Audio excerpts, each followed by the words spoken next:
It is the 20th of August and also the 20th Sunday of Ordinary Time, which is great. I think that's fitting for some reason. But a couple weeks ago, we had the feast of, or the memorial of a saint named Saint Teresa Benedicta of the Cross.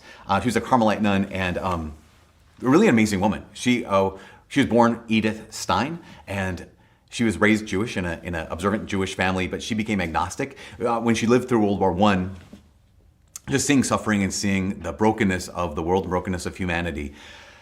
Yeah, she became agnostic and just said, I don't know what to believe. She became a nurse later on and was caring for people. She actually went on to get her PhD in philosophy from the University of Freiburg, which is just amazing to think of this woman in the turn of the last century who is that driven to just pursue the truth. At one point, she was staying, after she got her PhD in philosophy, just big brain kind of a person. She was staying at the house of a friend, and this friend had this book on the life of Saint Teresa of Avila, this other Carmelite nun. And Edith Stein, she picked it up. It was just Teresa of Avila's story of her life. And she just started reading it. And she read it all through the night. And as the sun was coming up, she closed this book and she just uttered the words, "This is the truth." And that set her on this journey. She became Catholic. She was baptized. Later on, in 1933, she became a Carmelite nun and just dedicated her whole life to Jesus. Well, in 1942, what happened as Nazism is spreading all throughout Europe, she, as well as her blood sister, Rosa, they were both taken into Auschwitz. And in August of 1942, St. Teresa Benedicta of the Cross, her sister Teresa Benedicta of the Cross, and her sister Rosa were both killed in Auschwitz. And I was just looking at this woman's life, Edith Stein's life, St. Teresa Benedict of the Cross, the same person, and asked the question, what would mark her life? And of course, family was a really important part of her life, and so was war marked her life, and she's lived through World War I, died in World War II. Suffering marked her life. Her intelligence, this brilliant woman, her love of learning, her study, her knowledge, all those are good things. And I just kept thinking, though, I wonder, what is it, though, that is the thing that marked her life? And I was reading, the first reading today, it's Isaiah chapter 56. And one of the first lines in Isaiah 56 is Isaiah says to the people, he says these two things. He says, observe what is right and do what is just. And the implication, of course, of Isaiah in this is he's talking to people who already know, right? They already know what is right. They already know what is just. And so knowledge for those people that Isaiah was talking to, knowledge isn't the problem. Lack of knowledge isn't the problem. I think that's for a lot of us too. When it comes to living, lack of knowledge of what to do isn't the problem. I think from big things like faith to also just really small things. Even when it comes to diet, we know, everyone knows that McDonald's is not the best. It's not health food, right? We know that McDonald's is not health food. And we also probably know that if you've ever had McDonald's French fries, they taste really, really good. If you let them sit out for an hour, they no longer taste any good. Why? Well, there's this doctor online, I'm not advocating online doctors, but this doctor who makes YouTube videos, Dr. Paul Saladino, and he actually went through this and he pointed out that McDonald's French fries have 19 ingredients in them. He points out that they should have 3.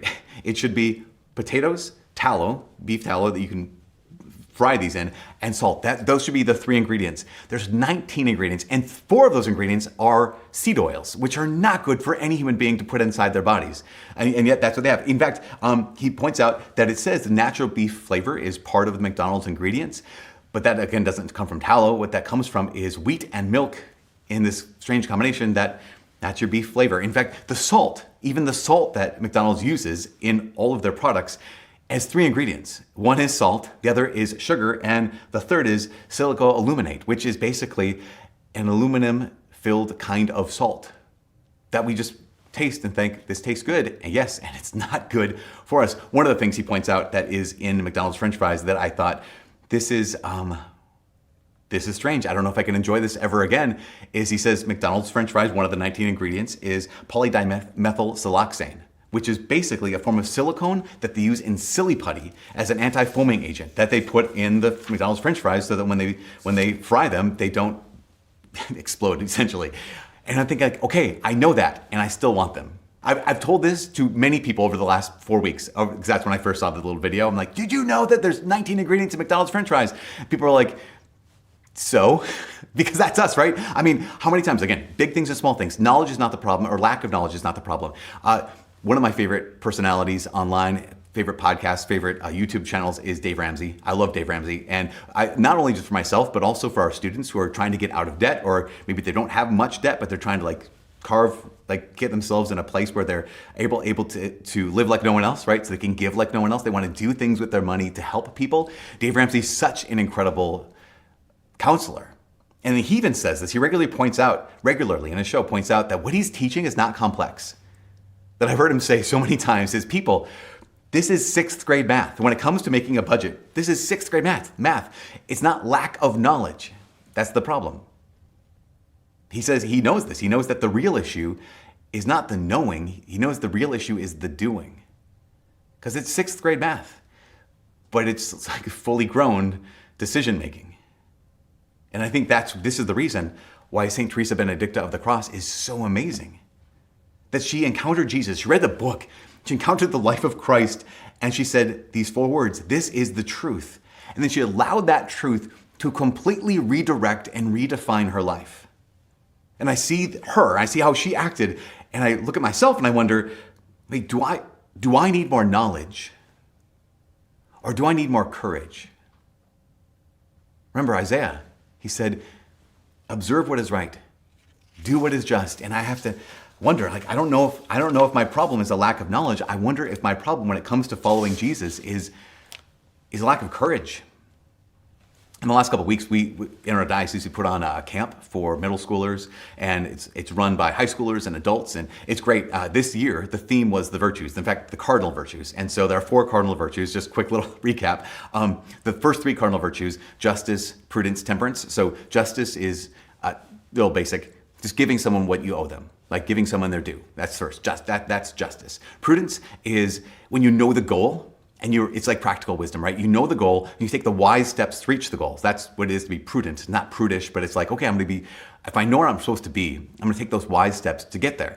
And temperance is very simply, it's doing the right thing at the right time in the right way, or using the right thing at the right time in the right way. So coffee is a good thing. The right time to drink it is not midnight, right? So doing the right thing at the right time, the right way, or using that right thing at the right time in the right way. Those are the first 3 cardinal virtues, justice, prudence, temperance. But the 4th cardinal virtue is I keep going back to our campers and to so many people. I think the 4th cardinal virtue of fortitude is possibly the most important of all the cardinal virtues.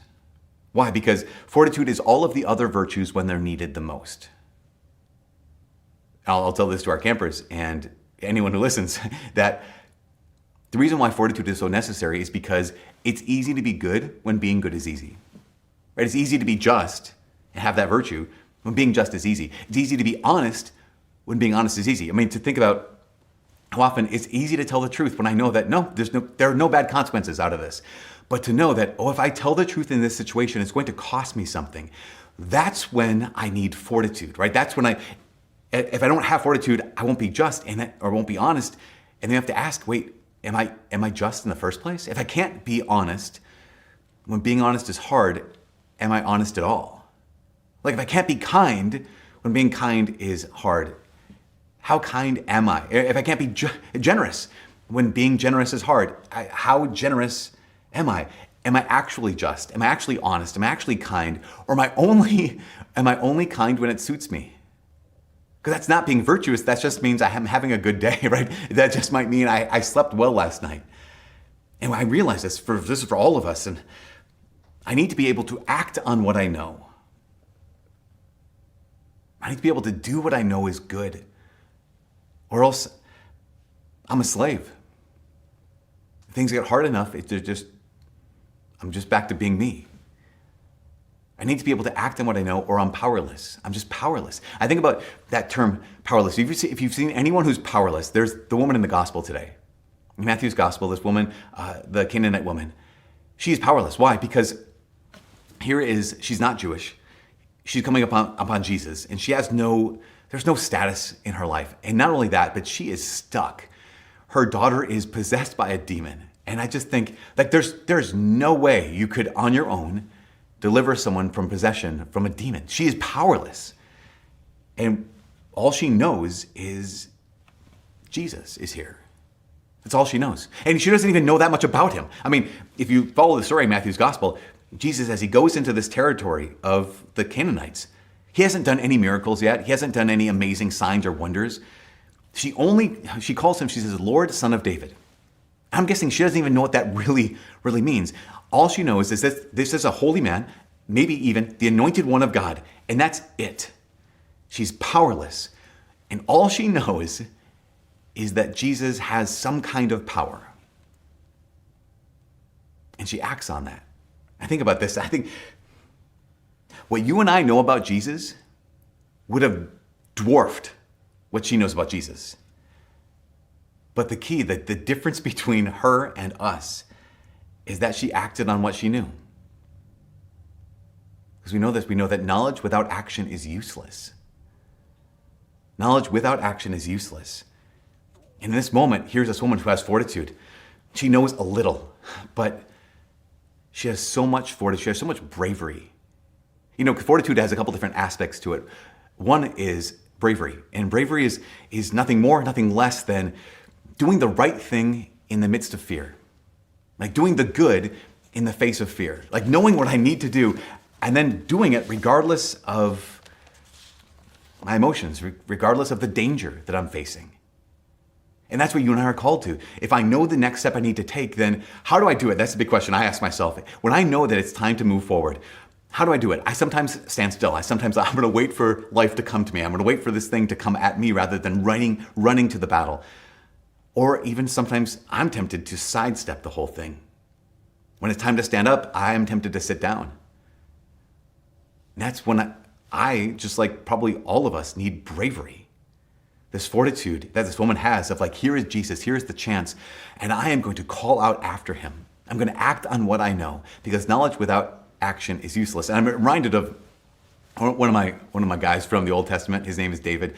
Remember that one of the early stories of David, after he gets anointed by the prophet, his brothers go off, they're going to fight against the Philistines. And you probably know the story that Goliath comes out, the champion of the Philistines, and he challenges the armies of Israel to a battle. But basically he says, we're not going to have armies come together and fight, then a lot of people will die. How about this? We'll make it simple.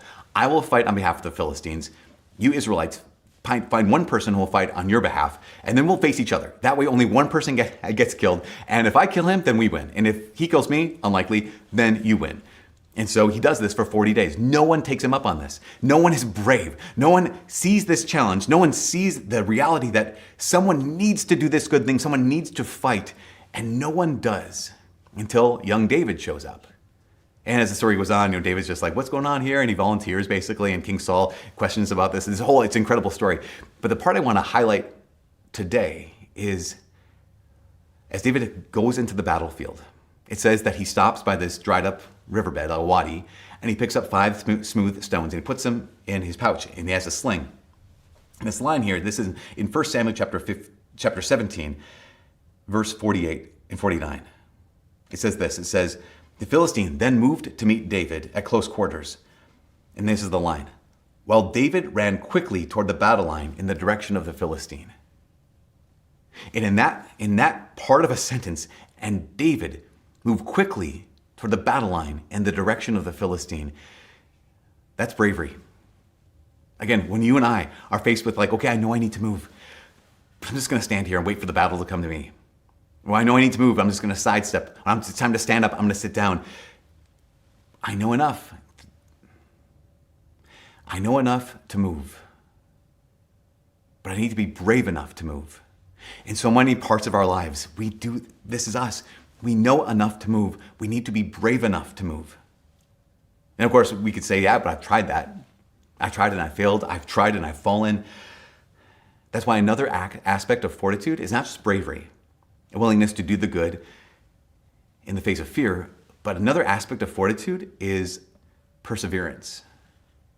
In the gospel, going back to the gospel with the woman, the disciples say, send her away. She keeps on calling out after us. It wasn't like she was brave one time. She was brave again and again. She was rejected and brave again and again. She was dismissed and brave again and again. Here is this incredible woman who had not just bravery to do the good in the face of fear. She had perseverance. And what is perseverance? Basically, it's persisting in the good for a long time. And this is one of the things that's just so important for us. To have this virtue of fortitude means that we're going to persevere. Now, the temptation, of course, for a lot of us is, okay, I'm going to persevere. I'm going to be stubborn. So St. Thomas Aquinas, when he talks about virtues, he says there's always extremes. And the extremes we want to avoid. The virtue lies in the middle. So one extreme of perseverance is stubbornness, or pertinacity is the fancy word that Thomas Aquinas uses. So stubbornness, and that's just thick-headedness. That is, I said I was going to do it, I'm going to do it, even if it's not the right thing to do anymore. We need to realize sometimes that okay, I'm just doing this out of my own pride, my own ego. I'm doing this because people will think such and such of me, as opposed to I'm doing this because it's the right thing. Remember, perseverance is persisting in the good for a long time, not just stubbornness. The opposite extreme of perseverance is basically a fear of challenge. I'm going to shrink back because I'm afraid of the challenge, or I'm afraid of suffering, or I'm afraid of failure. That's why I look to this woman and think, oh my goodness, she's not afraid. She has this knowledge that Jesus is her only hope, and so she acts in bravery, and then she persists. And she needs to. She needs to persist in the good. And that's the thing about saints. This is remarkable. This is coming to the end here. The thing about saints is that saints aren't saints because they had some kind of special willpower that you and I don't have. That's not what makes a saint a saint. Because holiness is not about never falling or never failing. Holiness is about trusting in Jesus. This woman, she knew that here is a holy man. That's it. Here's the anointed one. That's it. But she knew that she needed to trust in him. She needed to call out to him. And she needed to continue to call out to him. And that's us too, right now in this moment. She persisted and she needed to. I don't know the reason why Jesus has these challenges. I didn't come here for the lost sheep. I came here for the lost sheep of the house of Israel. I didn't come for Gentiles. And why he says, the thing about the dogs and the scraps and all these kind of things. I'm not sure. Other than, I wonder if Jesus is doing something more in this situation. He wasn't just healing her daughter. He was doing something in her. That he was allowing her to grow in trust. That even being challenged, he was allowing her to grow in hope. That in not immediately responding to her, he was helping her to become even more brave. By helping her to be brave. Right? So as the more she had to be brave, the more she became brave. And I think that's where you and I are as well. That here is God in this moment. And I have to ask myself, do I need more knowledge to do God's will? To observe what is just and do what is right? Do I need more knowledge, or do I simply need more courage? That I know enough to do the next step, to take the next step, to run to the battle line. I think too often I need to simply be brave enough to take the next step and to run toward the battle line. It's not an act of willpower, it is an act of trust. Saying, I will continue to call out. I will continue to move forward. I will continue to fight. Because I'm not moving forward alone. When I cry out, I am heard. And I'm not fighting alone. And you are not fighting alone. Jesus Christ is with you in the battle. He hears you when you cry out. And you know enough.